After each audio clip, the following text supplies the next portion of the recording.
Internet क्या है? बच्चों, आइए जानते हैं कि इंटरनेट क्या है। इंटरनेट सूचना का सुपर हाईवे या फिर इंफॉर्मेशन हाईवे के नाम से भी प्रसिद्ध है। इसके जरिए आप लेटेस्ट फाइनेंशियल न्यूज पा सकते हैं, लाइब्रेरी कैटलॉग को ब्राउज कर सकते हैं, अपने दोस्तों के साथ इंफॉर्मेशन एक्सचेंज कर सकते हैं या एक लाइव राजनीतिक बहस में शामिल हो सकते हैं। इंटरनेट एक ऐसा टूल है जो आपको टेलीफोन, फैक्स और आइसोलेटेड कंप्यूटर से परे एक सूचना नेटवर्क तक ले जाता है। इंटरनेट एक वैश्विक कंप्यूटर नेटवर्क है जिसमें विभिन्न प्रकार की सूचना और संचार सुविधाएं उपलब्ध हैं, जिसमें मानकीकृत संचार प्रोटोकॉल यानी स्टैंडर्डाइज्ड कम्युनिकेशन प्रोटोकॉल्स का उपयोग करते हुए इंटरकनेक्टेड नेटवर्क्स शामिल हैं। आपस में जुड़े कंप्यूटर्स विभिन्न एजेंसियों से संबंधित होते हैं, जैसे सरकार, विश्वविद्यालय, कंपनीज, व्यक्ति आदि। अधिकांश इंटरनेट सेवाएं क्लाइंट या सर्वर मॉडल पर काम करती हैं। एक कंप्यूटर अगर फाइल प्राप्त कर रहा है तो वो एक क्लाइंट कहलाता है, और अगर वह फाइल भेज रहा है तो वो एक सर्वर कहलाता है। इंटरनेट तक पहुंच प्राप्त करने के लिए अधिकांश लोग अपने क्षेत्रों में एक इंटरनेट सेवा प्रदाता ISP यानी इंटरनेट सर्विस प्रोवाइडर के साथ एक खाता खोलते हैं। इंटरनेट को एक्सेस कैसे करें? How to access internet. आइए जानते हैं कि एक बार जब आप अपने कंप्यूटर को सेटअप कर लेते हैं तो आप इंटरनेट एक्सेस पाना चाहेंगे ताकि आप ईमेल भेज सकें, ईमेल प्राप्त कर सकें, वेब को ब्राउज कर सकें, मूवी देख सकें या और भी कई काम कर सकें। इससे पहले कि आप इंटरनेट एक्सेस कर सकें, आपको एक इंटरनेट कनेक्शन और वेब ब्राउजर की आवश्यकता होगी। इंटरनेट कनेक्शन पाने के लिए आपको एक इंटरनेट सेवा प्रदाता ISP और एक मॉडेम की आवश्यकता होगी। ISP इंटरनेट सेवा प्रदाता, इंटरनेट सर्विस प्रोवाइडर। बच्चों, जैसा कि हम जानते हैं, एक इंटरनेट सेवा प्रदाता एक ऐसा संगठन है जो इंटरनेट का उपयोग करने के लिए सेवाएं प्रदान करता है। इंटरनेट सेवा प्रदाताओं को विभिन्न रूपों में व्यवस्थित किया जा सकता है, जैसे commercial, community owned, non profit या प्राइवेटली ओन्ड।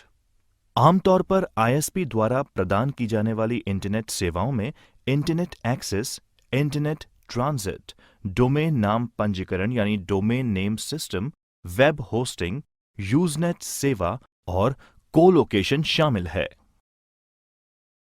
बच्चों, इस अध्याय में हम पढ़ेंगे कि मॉडेम क्या है। मॉडेम एक डिवाइस या प्रोग्राम है जो डेटा ट्रांसमिट करने के लिए एक कंप्यूटर को सक्षम बनाता है। उदाहरण के तौर पर डेटा को टेलीफोन या केबल लाइन पर संचारित किया जा सकता है।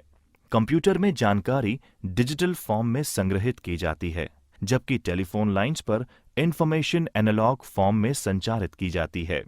मॉडेम यही काम करता है, डिजिटल इंफॉर्मेशन को एनालॉग इंफॉर्मेशन में एवं एनालॉग इंफॉर्मेशन को डिजिटल इंफॉर्मेशन में चेंज करना। मॉडेम मॉड्यूलेटर, डीमॉड्यूलेटर का संक्षिप्त रूप है।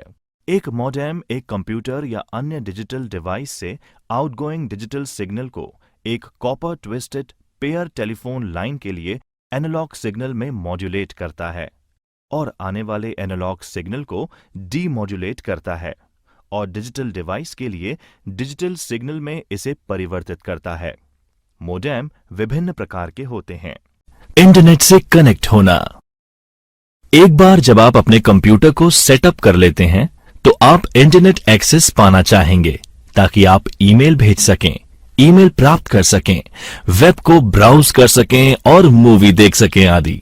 इंटरनेट को एक्सेस करने के लिए आपको 3 चीजों की जरूरत होगी: एक इंटरनेट सेवा, एक मॉडेम और एक वेब ब्राउजर। इंटरनेट कनेक्शन सेवा। इंटरनेट सेवा को उपयोग में लेने के लिए सबसे पहले आपको किसी भी सर्विस प्रोवाइडर जिसकी सुविधाएं आपके एरिया में मौजूद हों, उससे इंटरनेट कनेक्शन सर्विस लेने की आवश्यकता होती है। आप अपने मित्रों, संबंधियों और पड़ोसियों से भी बात कर सकते हैं और जान सकते हैं कि वे कौन से ISP की सेवाएं ले रहे हैं। ISP को फाइनल करने से पहले बहुत से फैक्टर्स के बारे में सोचना चाहिए। उदाहरण के तौर पर यदि आप ब्रॉडबैंड कनेक्शन लेने का प्लान कर रहे हैं तो आप इंटरनेट सर्विस प्रोवाइडर के पास उपलब्ध बहुत से अलग अलग प्लान्स के बारे में विचार कर सकते हैं। मुख्य आईएसपीज हैं बीएसएनएल, एयरटेल, टाटा, एमटीएस इत्यादि। बहुत से आईएसपी ऑनलाइन इंटरैक्टिव फॉर्म्स की सुविधा भी प्रदान करते हैं, जिससे आप अपनी आवश्यकता और बजट के अनुसार बेस्ट प्लान चुन सकते हैं। आईएसपी सामान्यतः विभिन्न स्पीड्स के अनुसार प्लान दर्शाते हैं। अगर आप केवल इंटरनेट को ईमेल और सोशल नेटवर्किंग के लिए यूज करना चाहते हैं तो धीमे गति के इंटरनेट कनेक्शन का भी इस्तेमाल किया जा सकता है। तथापि अगर आप बहुत म्यूजिक और मूवीज डाउनलोड करना चाहते हो तो आपको तेज गति वाले इंटरनेट स्पीड की आवश्यकता होगी। आपको कुछ रिसर्च कर यह जानने का प्रयत्न करना चाहिए कि अपने क्षेत्र में क्या विकल्प उपलब्ध हैं। अब हम इंटरनेट सेवा के कुछ सामान्य प्रकार की चर्चा करेंगे। ब्रॉडबैंड, ये हाई स्पीड इंटरनेट कनेक्शन आमतौर पर टेलीफोन कंपनीज द्वारा प्रदान किया जाता है, जो आईएसपी के रूप में भी कार्य कर सकते हैं। उपलब्ध सबसे तेज विकल्पों में से एक ब्रॉडबैंड इंटरनेट बड़ी मात्रा में सूचना भेजने के लिए कई डेटा चैनल्स का उपयोग करता है। ब्रॉडबैंड शब्द ब्रॉड बैंडविड्थ के लिए शॉर्ट फॉर्म है। ब्रॉडबैंड इंटरनेट स्पीड उपयोगकर्ताओं को कंप्यूटर के माध्यम से वीडियो कॉन्फ्रेंसिंग, कंप्यूटर पर वॉइस कॉल्स और उच्च गुणवत्ता वाले ऑडियो और वीडियो स्ट्रीमिंग सहित टेक्नोलॉजीज का लाभ लेने देता है। उपलब्ध ब्रॉडबैंड के प्रमुख प्रकार में डीएसएल, केबल, सैटेलाइट और मोबाइल ब्रॉडबैंड शामिल है। ब्रॉडबैंड की गति को सामान्यतः मेगाबिट प्रति सेकंड यानी एमबीपीएस में मापा जाता है। Wifi, wireless Fidelity.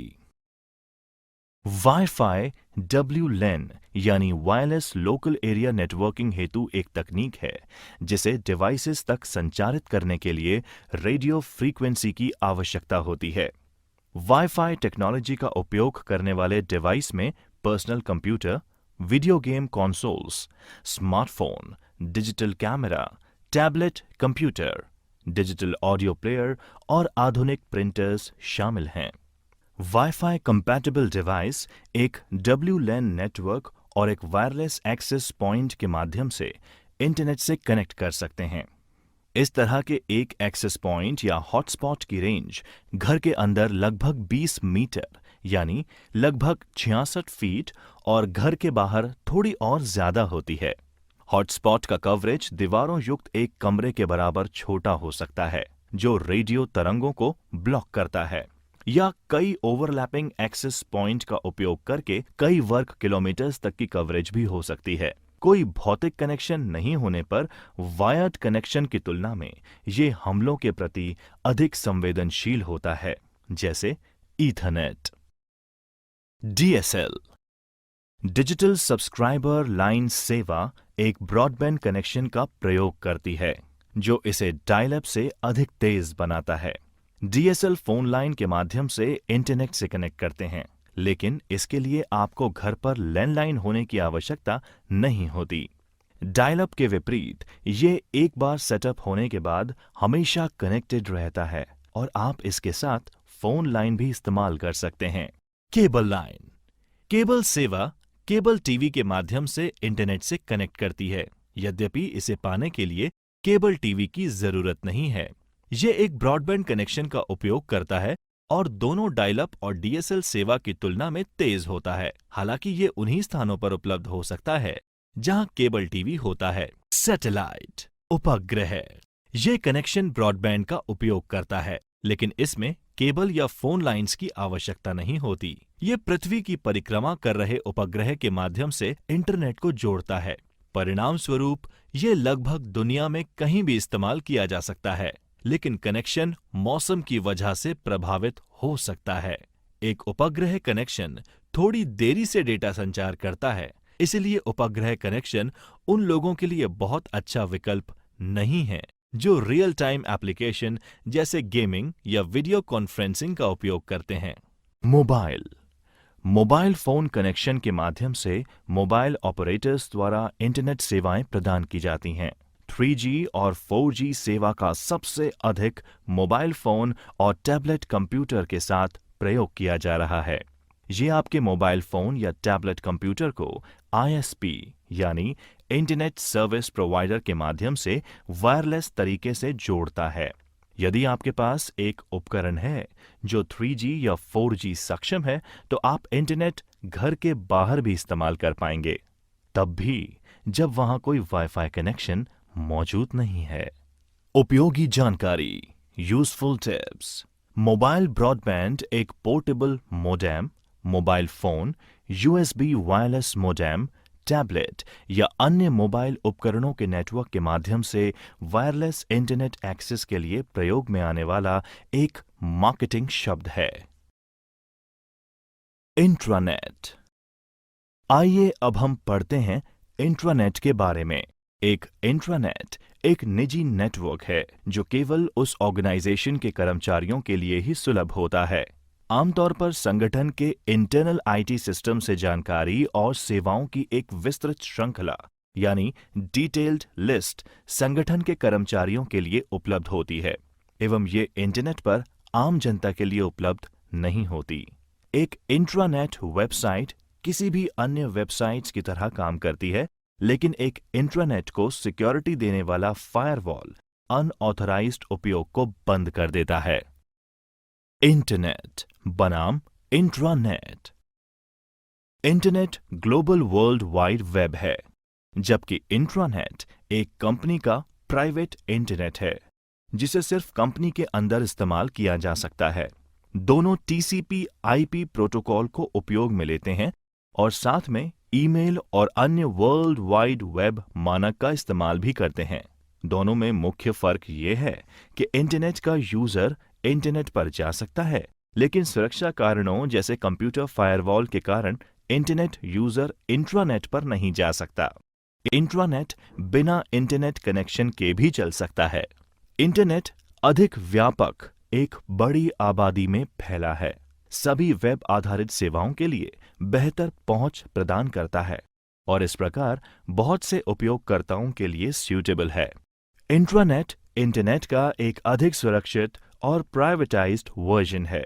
पूर्ण रूप से एक ऑर्गेनाइजेशन में आंतरिक संचार यानी कम्युनिकेशन के उद्देश्य से बनाया गया इंट्रानेट एक ऐसी व्यवस्था है जो संगठन की संचार व्यवस्था को सुव्यवस्थित बनाए रखता है, जिससे संपूर्ण वर्ष 24 घंटे त्वरित डेटा एक्सचेंज संभव हो पाता है। एक वेबसाइट खोलना। Opening a website.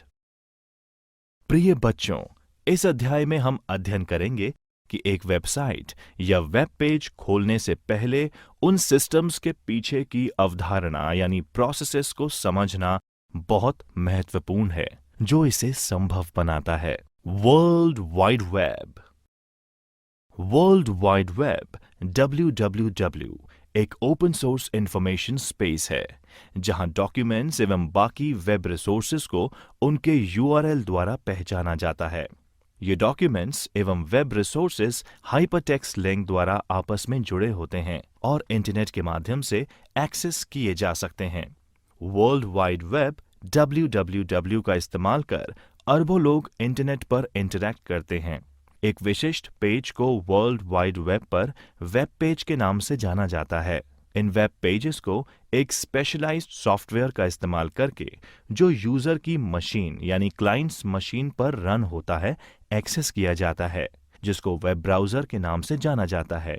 Web page text, image, video, multimedia components, web navigation feature जैसे हाइपरलिंक्स आदि से मिलकर बने होते हैं। इंटरनेट और वर्ल्ड वाइड वेब एक दूसरे के स्थान पर इस्तेमाल होते हैं, लेकिन वे समान नहीं हैं। इंटरनेट हार्डवेयर भाग के रूप में कहा जा सकता है।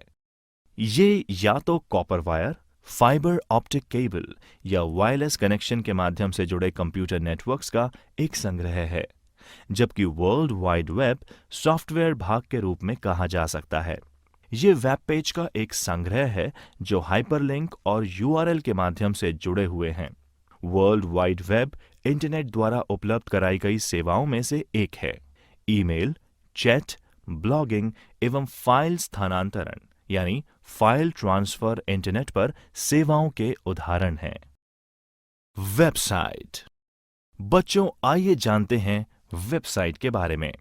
एक वेबसाइट वर्ल्ड वाइड वेब यानी www फाइलों का एक संबंधित संग्रह है जिसमें साथ में एक पेज भी होता है जिसे होम पेज कहते हैं। एक होम पेज वह पेज है जो कि किसी भी वेबसाइट को एक्सेस करने पर सबसे पहले खुलता है। प्राय कोई भी कंपनी या एक व्यक्ति जिसकी वेबसाइट होती है वह आपको अपनी वेबसाइट के होम पेज का पता देता है, क्योंकि होम पेज के द्वारा आप पूरी वेबसाइट को नेविगेट कर सकते हैं और किसी भी पेज पर पहुंच सकते हैं। वेबसाइट से कई कार्य किए जा सकते हैं और कई तरह से इन्हें काम में लिया जा सकता है।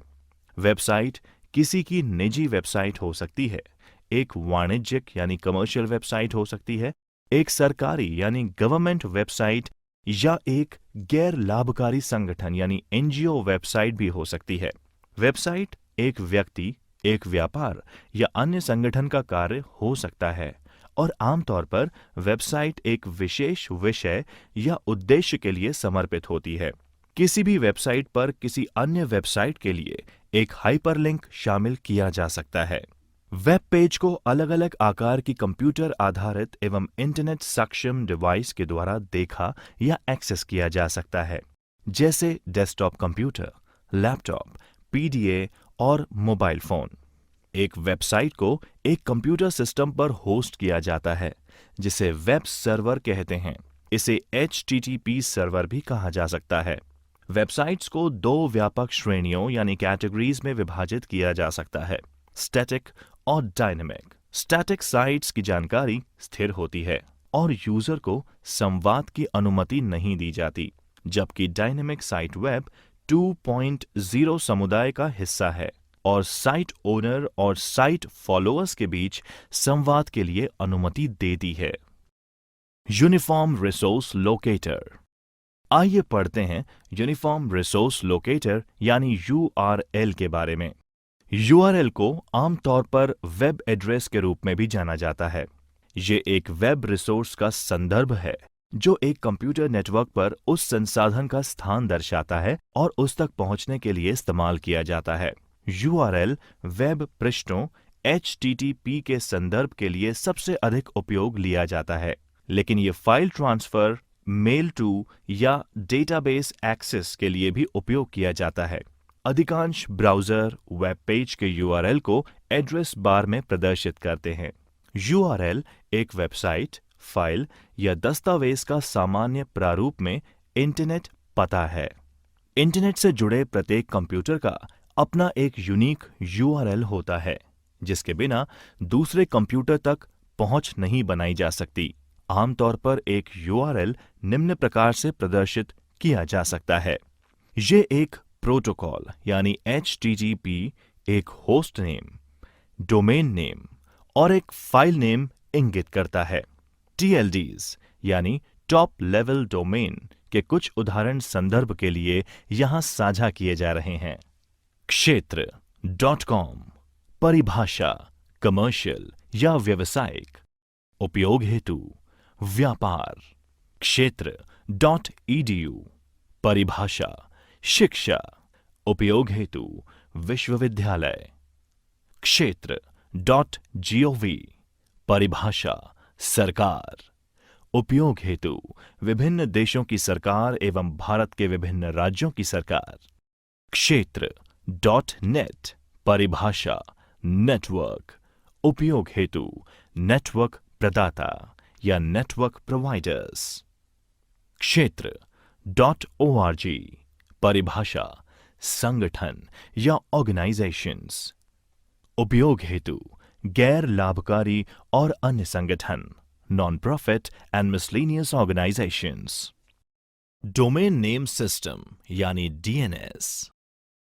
आइए अब समझते हैं कि डोमेन नेम सिस्टम असल में है क्या। Domain name system internet domain नामों का पता लगाने और उनका इंटरनेट प्रोटोकॉल एड्रेस में अनुवाद करने का एक तरीका है। एक डोमेन नाम एक इंटरनेट एड्रेस यानी पते को याद रखने का एक सार्थक और आसान तरीका है। डोमेन नेम सिस्टम कंप्यूटर, सेवाओं या किसी भी इंटरनेट या एक निजी नेटवर्क से जुड़े संसाधन के लिए एक श्रेणीबद्ध वितरित नामकरण प्रणाली है। ये डोमेन नेम्स, जो कि मनुष्य द्वारा आसानी से याद किए जा सकते हैं, को संख्यात्मक आईपी एड्रेस यानी न्यूमेरिकल आईपी एड्रेसेस में परिवर्तित करने का तरीका है, जिसकी आवश्यकता कंप्यूटर सेवाओं एंड डिवाइस के लिए दुनिया भर में होती है। डोमेन नेम सिस्टम सभी इंटरनेट सुविधाओं की सुविधा का एक आवश्यक घटक है, क्योंकि ये इंटरनेट के प्राथमिक निर्देशिका सेवा यानी प्राइमरी डायरेक्टरी सर्विस है। डोमेन नाम अल्फाबेटिक होते हैं, इसलिए याद करने में आसान है। इंटरनेट हालांकि वास्तव में आईपी पतों यानी आईपी एड्रेसेस पर आधारित है। हर बार जब आप एक डोमेन नाम का उपयोग करते हैं, तब डीएनएस सेवा इस डोमेन नेम को एक विशिष्ट आईपी पते में बदल देती है। उदाहरण के लिए, डोमेन नाम www.example.com 198.105.232.4 जैसे किसी आईपी एड्रेस में परिवर्तित हो सकता है। ब्राउज़र एक सॉफ्टवेयर एप्लीकेशन है जो वर्ल्ड वाइड वेब पर कंटेंट लोकेट करने, प्राप्त करने एवं प्रदर्शित करने में उपयोग में आती है, जैसे images, web pages, video contents इत्यादि। एक क्लाइंट सर्वर मॉडल की तरह ब्राउज़र एक क्लाइंट की तरह काम करता है, जो कि यूजर के कंप्यूटर पर रन होता है। ब्राउज़र वेब सर्वर को संपर्क यानी कांटेक्ट करके इंफॉर्मेशन रिक्वेस्ट करता है। उसके बाद वेब सर्वर इंफॉर्मेशन प्राप्त करके वापस इंफॉर्मेशन वेब ब्राउज़र को भेज देता है। ब्राउज़र इस इंफॉर्मेशन को प्रोसेस करके कंप्यूटर पर डिस्प्ले कर देता है। आज के ब्राउज़र्स अति आधुनिक हैं एवं पूरी तरह से कार्यात्मक यानी फुली फंक्शनल सॉफ्टवेयर एप्लीकेशन हैं, जो वेब सर्वर पर hosted web pages, application, JavaScript एवं अन्य तरह के कंटेंट्स को प्रोसेस और प्रदर्शित कर सकते हैं। वेब ब्राउज़र एक user interface, layout engine, rendering engine, JavaScript interpreter, user interface backend, network एवं डेटा कंपोनेंट से मिलकर बनता है। दो सबसे लोकप्रिय ब्राउज़र हैं माइक्रोसॉफ्ट इंटरनेट एक्सप्लोरर और गूगल क्रोम। अन्य प्रमुख ब्राउज़र्स में फायरफॉक्स, एप्पल सफारी और ओपेरा शामिल है। HTTP यानी हाइपरटेक्स्ट ट्रांसफर प्रोटोकॉल वितरित सहयोगी हाइपरमीडिया सूचना प्रणाली के लिए एक एप्लीकेशन प्रोटोकॉल है।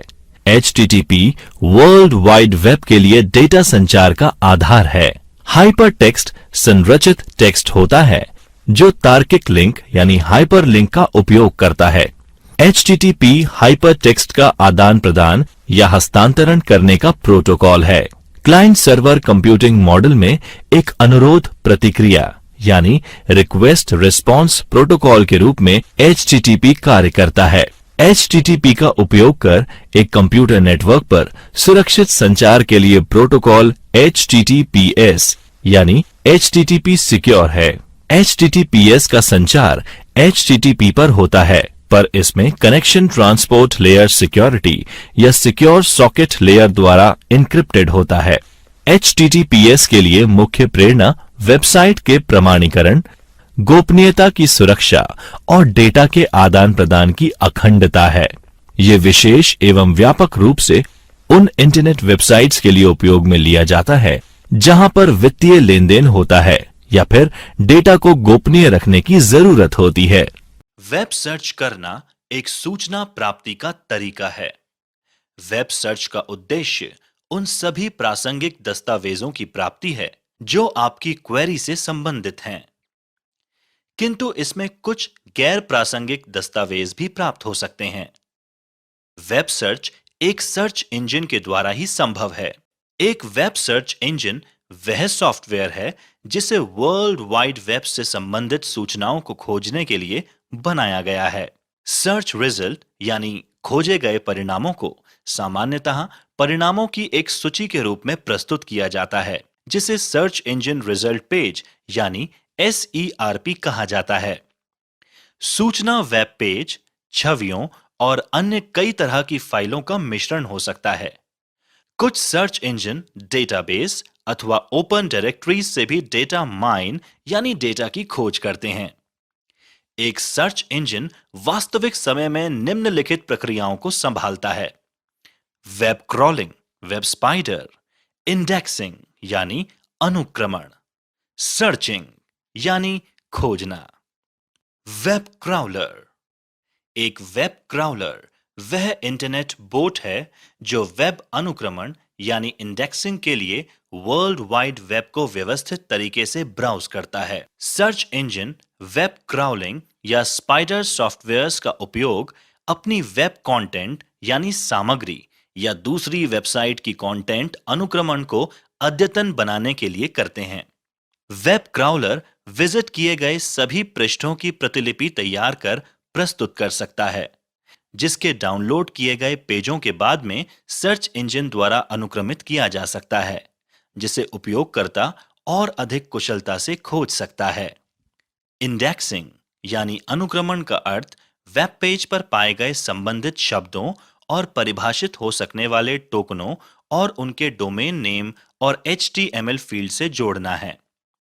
इनका जोड़ सार्वजनिक डेटाबेस में किया जाता है, जो वेब सर्च क्वेरी के लिए उपलब्ध रहता है। यूजर द्वारा एक शब्द के रूप में भी क्वेरी की जा सकती है। अनुक्रमण यानी इंडेक्स संबंधित सूचनाओं को शीघ्र से शीघ्र खोजने में मदद करता है। आमतौर पर जब कोई यूजर कोई क्वेरी करता है, तो वह कुछ शब्दों का समूह होता है। इंडेक्स में निहित तौर पर उन सभी वेबसाइट के नाम होते हैं जहां क्वेरी शब्दों के कीवर्ड होते हैं एवं उन्हें तत्काल या क्षणिक तौर पर इंडेक्स से प्राप्त किया जा सकता है। वास्तविक processing load in web page यानी खोजे गए परिणामों को सूचीबद्ध करने में लगता है। Search engine. सर्च इंजन की उपयोगिता परिणामों की प्रासंगिकता पर निर्भर करती है। उसी शब्द या शब्दांशों से संबंधित जानकारी लाखों वेबसाइटों पर उपलब्ध होती है, लेकिन उनमें से कुछ पेज दूसरों की तुलना में क्वेरी से अधिक प्रासंगिक एवं लोकप्रिय हो सकते हैं। अधिकतर सर्च इंजन परिणामों की रैंकिंग करके सबसे अच्छे परिणामों को सर्च रिजल्ट के रूप में प्रस्तुत करते हैं। कौन सा पेज सबसे ज्यादा मैच करता है, किस क्रम में परिणामों को दिखाया जाना है, यह सुनिश्चित करने की प्रक्रिया हर एक सर्च इंजन में अलग अलग होती है। शोध के अनुसार आज सबसे ज्यादा लोकप्रिय सर्च इंजन जिन्हें इंटरनेट समुदायों द्वारा अत्यधिक काम में लिया जा रहा है, वे निम्न हैं: Google, Bing, Yahoo, Google search जिसे सामान्यतः गूगल वेब सर्च या गूगल कहकर संबोधित किया जाता है, गूगल इनकॉर्पोरेशन का एक वेब सर्च इंजन है। यह वर्ल्ड वाइड वेब पर सबसे ज्यादा इस्तेमाल होने वाला सर्च इंजन है, जिसमें हर रोज 30 करोड़ से अधिक सर्च किए जाते हैं। गूगल के सर्च रिजल्ट पेज का ऑर्डर पेज रैंक नामक पेटेंटेड प्रायोरिटी रैंक एल्गोरिथम पर आधारित है। गूगल सर्च का मुख्य उद्देश्य वेब सर्वर पर सार्वजनिक रूप से उपलब्ध दस्तावेजों में शब्दों की खोज करना है, न कि डेटाबेस में उपलब्ध चित्र या डेटा में खोजना। विकिपीडिया। प्रिय बच्चों, आइए जानते हैं विकिपीडिया के बारे में। विकिपीडिया एक फ्री एनसाइक्लोपीडिया है, जिसे उन लोगों द्वारा कोलैबोरेटिव रूप में लिखा है जो इसका उपयोग करते हैं। यह एक विशेष प्रकार की वेबसाइट है जो कोलैबोरेशन को आसान बनाने के लिए डिजाइन की गई है, जिसे विकी कहा जाता है। विकी एक सहभागी वेबसाइट है जिसमें कई लेखकों के सतत सहभागी यानी कोलैबोरेटिव कार्य शामिल हैं। विकी वेबसाइट पर उपलब्ध पिछले लेखकों के द्वारा काम किए गए लेख को किसी के द्वारा भी संपादित यानी एडिट करने, हटाने या मॉडिफाई करने की अनुमति देता है। कई लोग प्रति घंटे हजारों परिवर्तन कर लगातार विकिपीडिया में सुधार कर रहे हैं। ये सभी परिवर्तन लेख के इतिहास और हाल ही में किए गए परिवर्तनों में रिकॉर्ड होते हैं। ईमेल एक्सेस करना। How to access electronic mail. आइए जानते हैं कि ईमेल का उपयोग कैसे किया जाए, और इसका प्रदर्शन करने के लिए हम जीमेल का उदाहरण लेंगे। ईमेल लिखना तथा भेजना अन्य लोगों को जल्दी जानकारी देने का एक क्विक तथा सरल तरीका है। एक टच बटन के माध्यम से ही आप अपने मित्रों या परिवारों को कहीं भी, विश्व में कहीं से भी समाचार भेज सकते हैं। ये स्टेप्स आपको बताएंगे कि जीमेल खाते यानी जीमेल अकाउंट का इस्तेमाल करते हुए ईमेल कैसे भेजना है।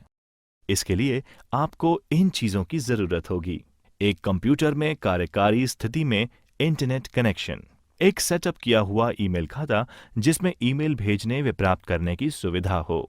एक ईमेल भेजने के लिए निम्न कदम दर कदम यानी स्टेप बाय स्टेप दिशा निर्देश का पालन करें। ईमेल भेजने के स्टेप्स। स्टेप 1, अपने जीमेल में लॉगिन करें ताकि आप अपने जीमेल खाते के डैशबोर्ड यानी मुख्य पृष्ठ पर पहुंच जाएं। स्टेप 2, कंपोज पर क्लिक करें। स्टेप 3, एक नई रिक्त ईमेल विंडो खुल जाएगी। टू बॉक्स में उस ईमेल पते को टाइप करें जिसे आप मेल भेजना चाहते हो। स्टेप 4, यदि आप किसी अन्य को भी शामिल करना चाहते हैं जिससे कि वे भी आपके संवाद से अवगत रहें, तो आप सीसी यानी प्रतिलिपि या बीसीसी यानी गुप्त प्रतिलिपि का उपयोग कर सकते हैं। सीसी का अर्थ कार्बन कॉपी तथा बीसीसी का अर्थ ब्लाइंड कार्बन कॉपी है। सीसी क्षेत्र में ईमेल पते के जोड़ने का अर्थ यह है कि सूचना की प्रति इस व्यक्ति या व्यक्तियों को भी प्राप्त होगी। किंतु यदि आपने इसे बीसीसी में डाला है तो उक्त ईमेल की एक कॉपी जिसका पता इसमें आपने भरा है को भी प्राप्त होगी, लेकिन दूसरे प्राप्तकर्ता उसका ईमेल एड्रेस नहीं देख पाएंगे। स्टेप 5, विषय यानी सब्जेक्ट फील्ड एक शीर्षक की तरह प्राप्तकर्ता को विषय के बारे में जानकारी पाने की अनुमति प्रदान करेगा। विषय फील्ड को खाली भी छोड़ा जा सकता है, परंतु उस दशा में आपको ईमेल को देखने एवं छांटने में समस्या होगी। स्टेप 6, मैसेज फील्ड में मैसेज टाइप करें। इसमें वर्ड डॉक्यूमेंट की तरह ही फॉर्मेट यानी संशोधित करने की सुविधा होती है, जैसे फॉन्ट स्टाइल, रंग और आकार बदलना। आप इसमें बुलेट बिंदु एवं वर्तनी को भी जांच सकते हैं। आप नीचे दिखाए गए मेन्यू में स्वरूपण यानी फॉर्मेटिंग चुन सकते हैं।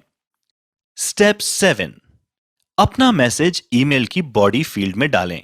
स्टेप 8, यदि आप अपनी लिखी ईमेल से संतुष्ट हैं तो कंपोज के नीचे स्थित सेंड बटन पर क्लिक करें। स्टेप 9, भेजा गया ईमेल आपके जीमेल डैशबोर्ड पर भेजे गए मेल फोल्डर में संग्रहित रहेगा। आप अपने माउस सूचक से इनबॉक्स फोल्डर को लिंक यानी जोड़कर इसे वे अन्य फोल्डर को देख सकते हैं। स्टेप 10, आपकी ईमेल अब भेजे जाने के लिए तैयार है, लेकिन इसे सीधे भेजने की बजाय इसे वापस लाने के लिए भी तय कर सकते हैं। जीमेल अपने ड्राफ्ट को स्वचालित रूप से सेव यानी सहेजता है, इसीलिए आप यदि मेल बंद कर देते हैं तो वापस आपकी अधूरी मेल ड्राफ्ट फोल्डर में सेव कर रखी हुई होती है, जिसे आप पूर्ण कर पुनः ड्राफ्ट फोल्डर से लेकर सेंड बटन को क्लिक कर सामान्य तरीके से भेज सकते हैं।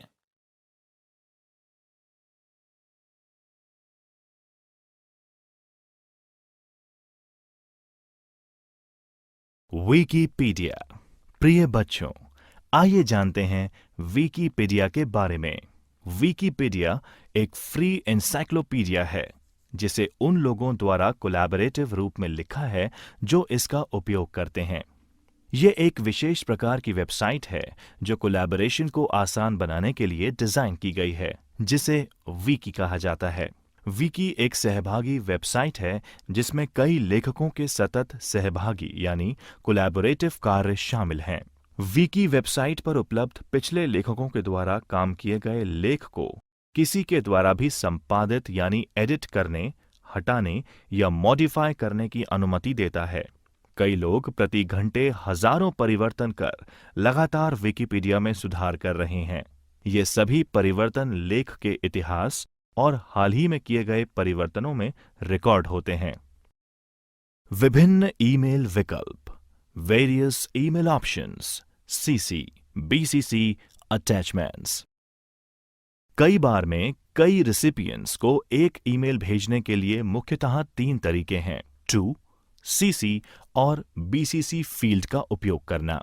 इन फील्ड्स में से किसी में भी, चाहे वो टू हो, सीसी हो या बीसीसी हो, आप एक से अधिक ईमेल एड्रेस दर्ज कर सकते हैं और कॉमा से अलग कर सकते हैं। जैसा कि आप समझ सकते हैं, एक साथ कई रिसिपिएंट्स को एक ईमेल भेजना समय की वास्तविक बचत है। वास्तव में इंडिविजुअल रिसिपिएंट्स को संदेश कॉपी पेस्ट करके ईमेल द्वारा कई लोगों को भेजा जाना तब तक रेकमेंड नहीं किया जाता जब तक कि निश्चित रूप से आप प्राप्तकर्ता के नाम से प्रत्येक ईमेल को पर्सनलाइज करना चाहते हैं। 2. सीसी और बीसीसी कैसे काम करते हैं? सीसी और बीसीसी दोनों आपके द्वारा लिस्टेड सभी ईमेल्स को संदेश की एक प्रति सेंड करते हैं। सीसी यानी कार्बन कॉपी और बीसीसी यानी ब्लाइंड कार्बन कॉपी के बीच मुख्य अंतर यह है कि बीसीसी के साथ प्राप्तकर्ताओं को एक दूसरे के बारे में पता नहीं चलता। जीमेल में सीसी फील्ड का उपयोग तब करें जब आप ये चाहते हैं कि प्राप्तकर्ता को एक दूसरे के बारे में पता चले। विशेष और गोपनीय यानी स्पेशल और सीक्रेटिव ईमेल्स संदेशों के लिए बीसीसी का प्रयोग होता है। बीसीसी फील्ड के उपयोग के लिए टू फील्ड में आपका एक वैकल्पिक ईमेल एड्रेस दर्ज करें, क्योंकि आप इसे खाली नहीं छोड़ सकते, और बाकी सभी को बीसीसी में डालें।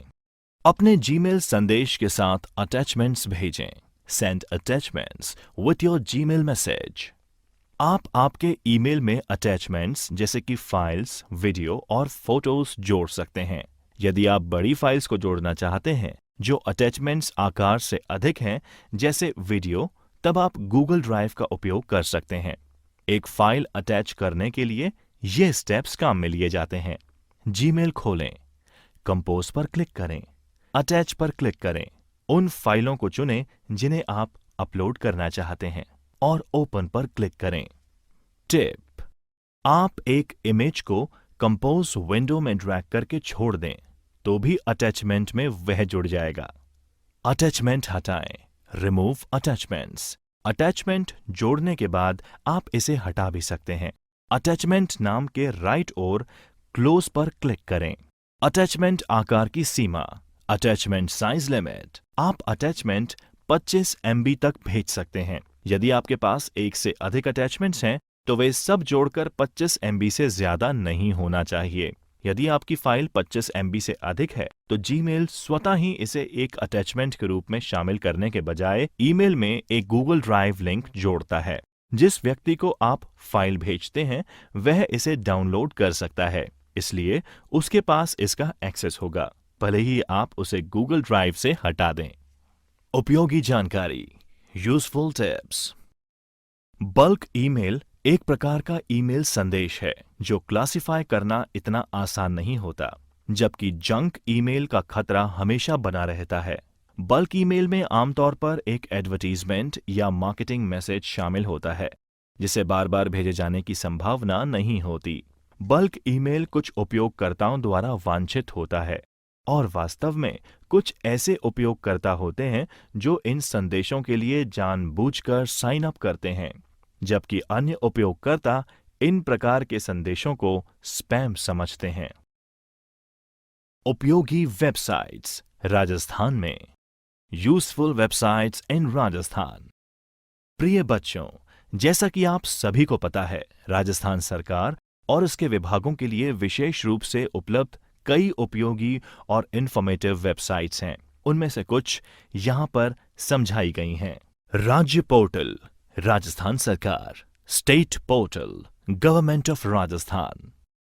बच्चों, सबसे पहले हम अध्ययन करेंगे राज्य पोर्टल के बारे में। इसके लिए www.rajasthan.gov.in, जो राज्य सरकार की मुख्य वेबसाइट है, जिसमें प्रमुख विभागों और संबंधित सेक्शंस के लिंक हैं, उस पर क्लिक करेंगे। स्टेट पोर्टल आम आदमी के लिए इंफॉर्मेटिव और ट्रांजैक्शन संबंधी सरकारी सेवाओं तक आसान और सुविधाजनक पहुंच प्रदान करता है। इसके साथ राजस्थान सरकार इसके माध्यम से किसी भी समय और कहीं भी सभी नागरिक सेवाओं तक पहुंचने के लिए वन स्टॉप विंडो इंटरफेस प्रदान करती है। स्टेट पोर्टल के लाभ। नागरिकों यानी सिटीजन्स और सरकारी उपयोगकर्ताओं यानी गवर्नमेंट यूजर्स के लिए सभी सरकारी मामलों के लिए सूचना का एक सोर्स है। इस पोर्टल पर एक वेब निर्देशिका राजस्थान.gov.in government/web directory/pages/default.aspx भी है, जिसका इस्तेमाल उपयोगकर्ताओं द्वारा राज्य सरकार के किसी भी विभाग, agency, autonomous body, state assembly, judiciary आदि की वेबसाइट तक पहुंचने के लिए किया जा सकता है। सिटीजन्स, बिजनेसेस और विदेशी लोगों के लिए सभी इंफॉर्मेटरी या ट्रांजैक्शन संबंधी सरकारी सेवाओं के लिए सिंगल विंडो इंटरफेस। विभागीय वेब पोर्टल से तुरंत लिंक करने के लिए ये विभागीय वेबसाइट्स के माध्यम से वास्तविक समय के अपडेट यानी रियल टाइम अपडेट उपयोगकर्ताओं तक पहुंचाना सुनिश्चित करता है।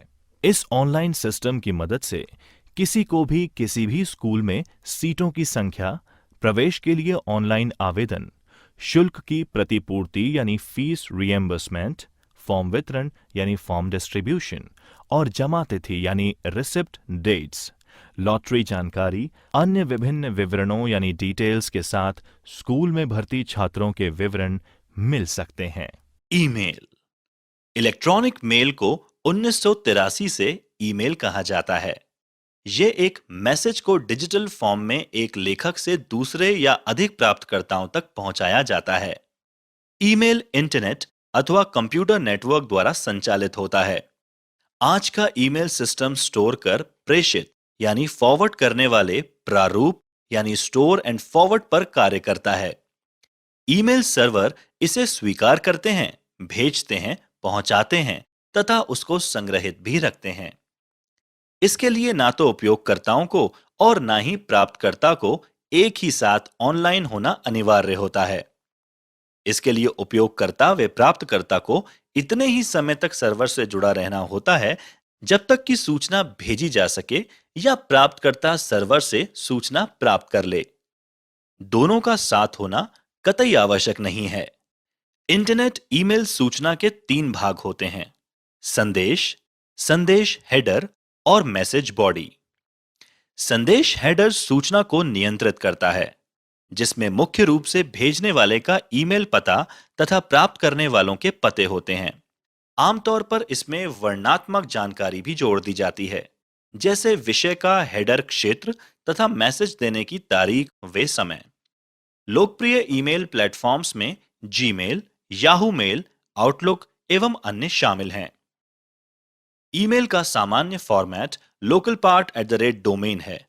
उदाहरण के लिए jsmith@example.org। एक ईमेल एड्रेस में 2 भाग होते हैं। @ से पहले का भाग लोकल पार्ट कहलाता है। लोकल पार्ट मेल बॉक्स के नाम को, जो कि अक्सर यूजर या प्राप्तकर्ता का नाम होता है, जैसे कि jsmith, @ के बाद का भाग डोमेन का नाम यानी मेलबॉक्स के प्रबंधन संबंधित इकाई का नाम होता है, जैसे कि कंपनी का नाम यहां है example.com। हम आगामी भागों में जीमेल के उदाहरणों को बताएंगे।